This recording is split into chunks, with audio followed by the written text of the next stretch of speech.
Canadian hockey and the Canadian military are very closely connected and have been for more than a century. A soldier in the First World War by the name of Captain James T. Sutherland had lost a number of friends with whom he had spent years playing hockey, and his desire was to honor them and all of those who gave their lives in the line of duty.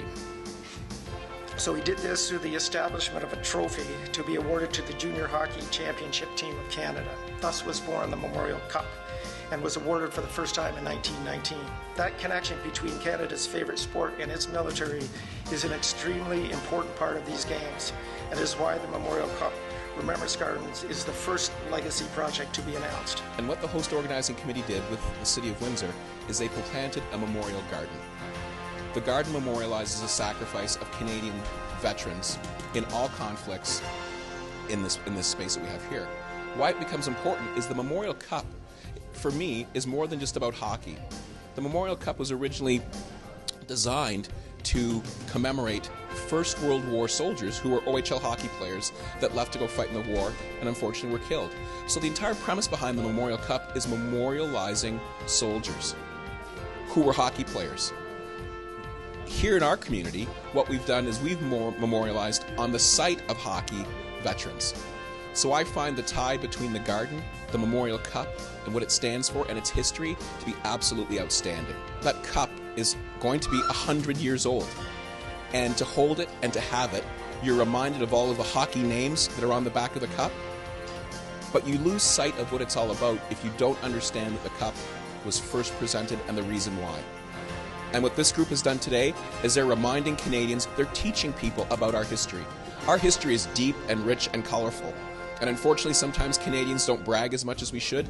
This organization has decided to brag a bit, to say, yes, it's about hockey, but it's about hockey players who left to fight during the First World War and unfortunately were killed. I think it's an absolutely outstanding step that this committee has taken, because that garden will be here for time immemorial. It will memorialize those soldiers. It will bloom every year. And people coming to the rink will stop and will see that garden, will see the words memorial, and it will jog something in them. And they may remember it's not just about hockey, it's about those soldiers that gave us our freedom. For me, the word memorial, I memorialize the soldiers that were lost on my tour. Having those young people here was absolutely outstanding. First of all, they're our future, right? They're the ones who are going to determine the path that this country takes, and they're the ones that need to understand that the game they love, there's more to it. They need to understand the ties between teamwork and sacrifice and practice, and that soldiers do the same thing as well. But once they walk away from here and they're able to say, the Memorial Cup is about something other than hockey, they've grown and they've expanded, and they're going to share that information with their hockey teams. So our history is going to start to seep into the hockey change room, and people who love hockey will embrace what the Memorial Cup stands for.